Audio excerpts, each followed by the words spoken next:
Hello, नमस्कार विद्यार्थी मित्रांनो आणि पालकांनो. आजचं जे काही जग आहे तर ते आहे स्पर्धेचं आणि या स्पर्धेच्या युगामध्ये आपला पाल्य जो काही आहे तर तो टिकणं आणि त्याची गुणवत्ता जे काही आहे तर ते या ठिकाणी टिकून राहणं हे सगळ्यात महत्त्वाचं आहे.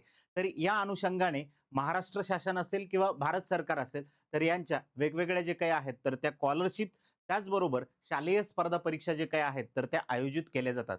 पण बऱ्याच जणांना जे काही आहेत तर या स्पर्धा परीक्षेबद्दल किंवा या शालेय स्पर्धा परीक्षेबद्दल जे काही आहे तर ते माहिती नसते. म्हणजे की जे विद्यार्थी पुढे चालून UPSC करणारे आहेत, MPSC करणारे आहेत, बँकिंग असेल, SSC असेल किंवा JEE नीट करणारे जे काही विद्यार्थी आहेत, तर यांना या परीक्षेचा जो काही आहे तर तो थोडा का होईना पण फायदा त्या ठिकाणी तिथे होतो. जसं आपण या ठिकाणी म्हणतो, की एखाद्या गोष्टीमध्ये जे काही आहे तर कोणाचा तरी खारीचा वाटा असावा, तसंच या स्पर्धा परीक्षांचं जे काही आहे तर पुढे ज्या काही येणाऱ्या भविष्यामधल्या स्पर्धा परीक्षा आहेत, जशा मी अगोदर बोललो त्या, तर त्यांचा खारीचा वाटा जो काही आहे, तर तो आत्ताच या स्पर्धा परीक्षेमध्ये आहे. तर ह्या ज्या काही स्पर्धा परीक्षा आहेत, यांची तयारी आपल्याला जर करायची असेल, तर या चॅनलला सबस्क्राईब केलेलं नसेल, तर चॅनलला सबस्क्राईब करून ठेवा. आज जी काही आपल्या समोरची परीक्षा आहे, ती परीक्षा आहे इयत्ता 8वी मधल्या विद्यार्थ्यांसाठी, की जे विद्यार्थ्यांनी आता आपली 7वी परीक्षा पास केलेली आहे आणि 8वी मध्ये गेलेले आहेत, तर अशा विद्यार्थ्यांसाठी ही NMS जी काही परीक्षा आहे, तर ही असणार आहे. तर या परीक्षेमध्ये जे आर्थिक दुर्बल घटकातील विद्यार्थी आहेत, यांना गुणवंत करण्यासाठी किंवा यांची गुणवत्ता सिद्ध करण्यासाठी जे काय, तर ही परीक्षा भारत हे महाराष्ट्र शासन जे काही आहे, तर ती आयोजित करते. तर या परीक्षेबद्दलची संपूर्ण माहिती जी काही आहे, तर आपण या व्हिडिओमध्ये घेणार आहे. तर हा व्हिडिओ शेवटपर्यंत या ठिकाणी इथे बघा. बघा आता यामधले पात्रता नेमकी काय असणार आहे, तर यांची शैक्षणिक अट जी काही देण्यात आलेली आहे, तर तो महाराष्ट्र राज्यातील कोणत्याही शासकीय शाळेमधील जी कोणती गव्हर्नमेंटची शाळा आहे, मग ती झेडपी असेल किंवा अदर जी कोणती शाळा असेल, तर त्या शाळेमधला विद्यार्थी असणं आवश्यक आहे. ज्याला शासनाचं अनुदान आहे, अशी शाळा किंवा स्थानिक स्वराज्य संस्थेमधील जी काही शाळा आहेत, तर या शाळामधले जे काही विद्यार्थी आहेत, तर ही परीक्षा देऊ शकतात. जो विद्यार्थी इयत्ता 8वी मध्ये शिकत आहे, असा विद्यार्थी जो काही आहे, तर ही परीक्षा या ठिकाणी इथं देऊ शकतो. त्यानंतर हा जो काही विद्यार्थी असेल, त्यांच्या पालकांचं उत्पन्न किती असलं पाहिजे, वार्षिक उत्पन्न, तर ते 3,50,000 पेक्षा कमी असणं सगळ्यात महत्त्वाचं आहे. कारण की या ठिकाणी जर 3,50,000 पेक्षा कमी उत्पन्न असेल, तर असेच लोकं जे काही तर ते आर्थिक दुर्बल घटकामध्ये येतात आणि या ठिकाणी जे काही तर ती परीक्षा इथे देऊ शकतात. मग आता आम्हाला हे उत्पन्नाचं दाखला जो काही आहे, तर तो काढायचा. पण कुठून नेमका काढला पाहिजे आम्ही?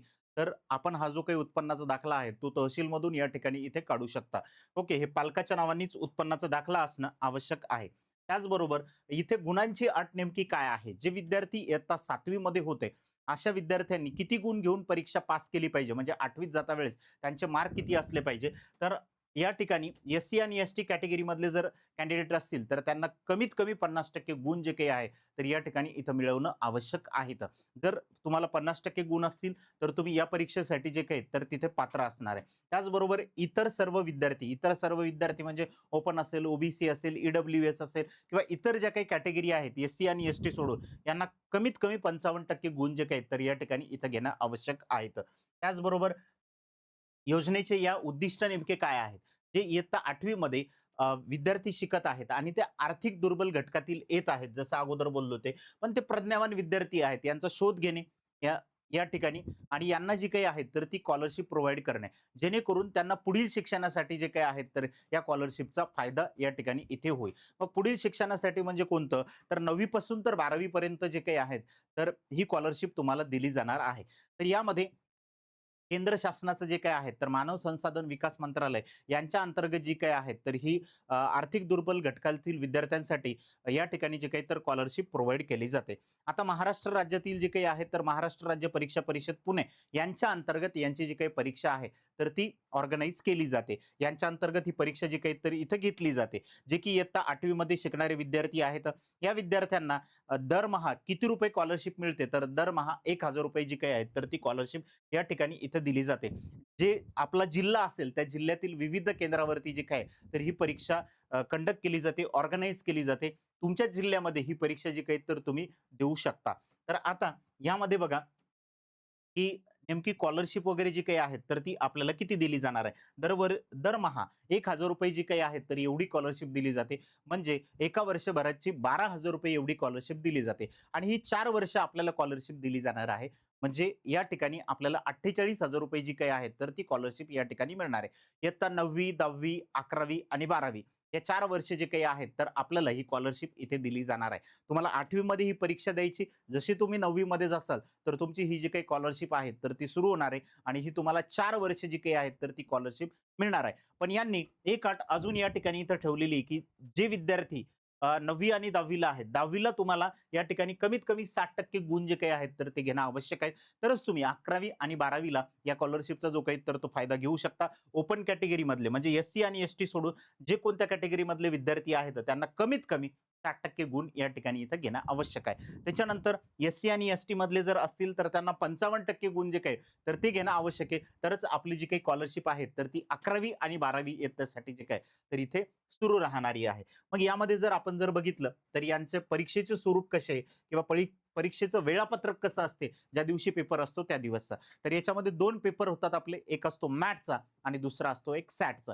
आता मॅथ्सच्या पेपरमध्ये नेमकं काय असतं, तर एक बौद्धिक क्षमता चाचणी, जी आपली या ठिकाणी बौद्धिक क्षमता कशा पद्धतीची आहे, तर ते तपासण्यासाठी या ठिकाणी हा मॅथ्सचा जो काही आहे, तर तो पेपर होतो आणि शालेय क्षमता चाचणी म्हणजे एक सॅटचा जो काही आहे, तर तो एक पेपर होतो. सॅटचा पेपर जे काही आपण 7वी आणि 8वी मध्ये शिकतोय, ह्याच्याच बेसिसवरती हा पेपर असणार आहे. या ठिकाणचा हा जो काही मॅथ्सचा आहे, तर हा सिलेबस थोडासा वेगळा असेल, पण याबद्दल सुद्धा आपण या चॅनलवरती जे काही तर ते गाईड करणार आहे.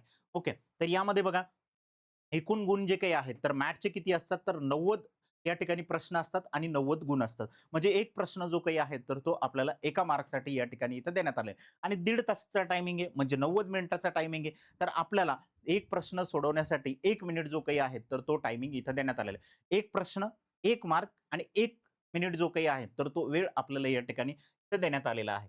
तर या अनुसार हा जो काही पेपर आहे, तर सकाळी 10:30 ला सुरू होतो, तर दुपारी 12 वाजेपर्यंत असतो. त्याच्यानंतर तुम्हाला ब्रेक दिला जातो 1 तासाचा आणि दुसरा जो काही आहे, तर तो पेपर होतो सॅटचा दुपारच्या वेळेमध्ये. तर याला सुद्धा 90 जे काही आहेत, तर एकूण प्रश्न असतात आणि एकूण 90 जे काही आहेत, तर गुण आपल्याला या ठिकाणी इथं देण्यात आलेले आहेत.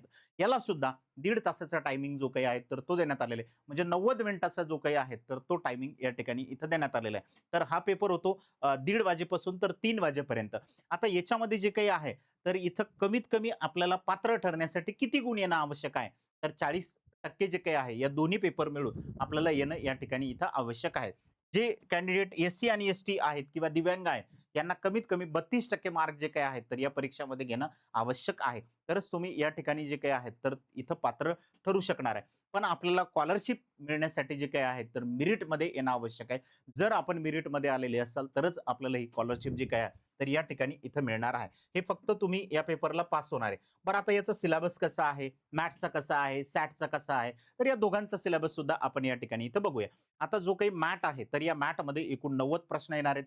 एका प्रश्नाला 4 पर्याय आपल्याला असणार आहेत आणि योग्य तो पर्याय जो काही आहे, तर तो आपल्याला या ठिकाणी इथे निवडायचा आहे.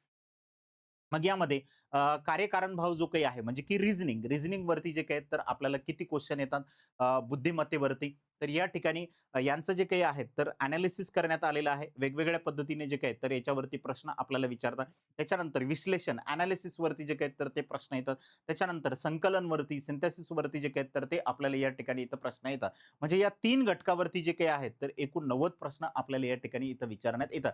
जसं आपण पॅराग्राफ देण्यात आलेला असतो, त्या पॅराग्राफ मधले आपल्याला क्वेश्चन सोडवावे लागतात. तशाच टाइपमधले या ठिकाणी सुद्धा आपल्याला क्वेश्चन देण्यात आलेले असतात आणि काही जे काही प्रश्न आहेत, तर ते रिझनिंगच्या बेसवरती आपल्याला याच्यामध्ये विचारतात. मग इथं मॅथ्सचा हा जो काही पार्ट आहे, तर तो आपल्याला देण्यात आला. दुसरा जो काही पार्ट आहे आपला, तर तो आहे सॅटचा. आता सॅटमध्ये जे काही आहेत, तर इयत्ता 7वी आणि 8वीचा जो काही अभ्यासक्रम आहे, तर तो आपल्याला या ठिकाणी इथं देण्यात आलेला आहे. मग सामान्य विज्ञान आहे. सामान्य विज्ञानमध्ये 35 जे काही आहेत, तर आपल्याला एकूण प्रश्न इथे विचारण्यात येतात.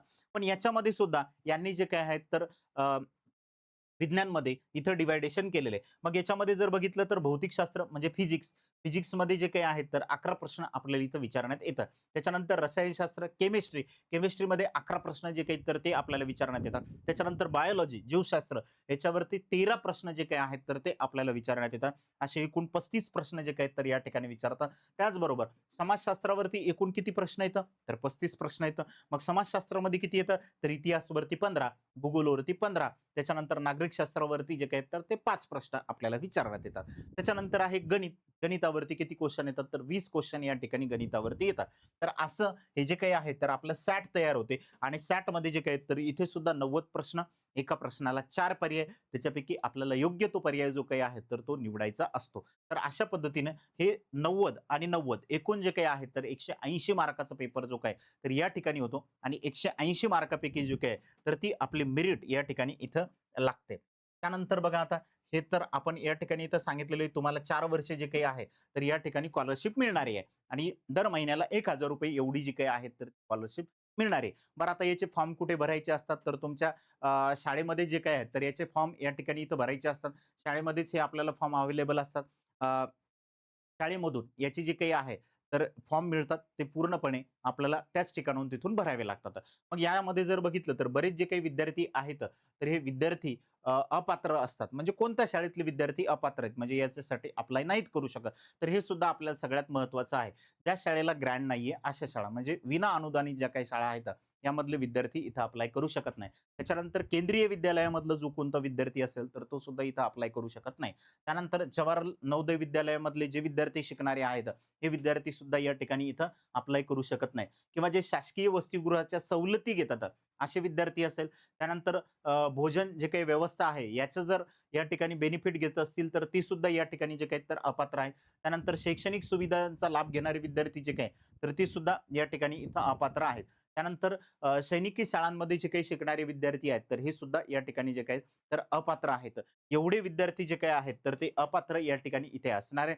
बाकी आपले पात्र विद्यार्थी जे काही आहेत, तर ते सुरुवातीला सांगितलं, की कोणत्या शाळेमधले विद्यार्थी या ठिकाणी जे काही आहेत, तर अप्लाय करू शकतात. तर शासकीय शाळा असेल, म्हणजे आपली झेडपीची असेल किंवा ज्या शाळेला अनुदान आहे, ग्रँटेड शाळा आहे, तर अशा शाळेमधले विद्यार्थी या ठिकाणी अप्लाय करू शकतात. त्यानंतर शासनमान्य अनुदानित जी कोणती शाळा असेल, ती स्थानिक स्वराज्य संस्थेमधले जे काही विद्यार्थी आहेत, तर ते सुद्धा विद्यार्थी या ठिकाणी जे काही आहेत, तर अप्लाय करू शकतात. ओके. तर हे विद्यार्थी या ठिकाणी इथं पात्र असणार आहेत. आपण यामध्ये जे काही आहेत, तर सगळ्या वेळी माहिती दिलेली आहे. ओके. अशाच नवनवीन व्हिडिओसाठी तुम्ही जर चॅनलला सबस्क्राईब केलेलं नसेल, तर चॅनलला सबस्क्राईब करून ठेवा. आपल्या मित्रांपर्यंत हे व्हिडिओ जे काही आहेत, तर जास्तीत जास्त पोहोचवा. जेणेकरून त्यांना सुद्धा या परीक्षेची जे काही आहेत, तर या ठिकाणी इथं माहिती मिळेल. तुम्ही जर आमच्या चॅनलला सबस्क्राईब केलेलं नसेल, तर चॅनलला सबस्क्राईब करून ठेवा. त्याचबरोबर आपलं Instagram चॅनल सुद्धा आहे. त्याच्यावरती सुद्धा तुम्ही या ठिकाणी जे काही आहे, तर जॉइन होऊ शकता आणि तुम्हाला जर या परीक्षेसंदर्भात काही अडचणी असतील, तर या दिलेल्या नंबरवरती जे काही आहे, तर तुम्ही कॉन्टॅक्ट करू शकता. आपलं WhatsAppचं चॅनल सुद्धा आहे, तर तुम्ही तिथे सुद्धा जॉइन होऊ शकता. तर चला मित्रांनो, आपण भेटूया पुढच्या व्हिडिओमध्ये. धन्यवाद.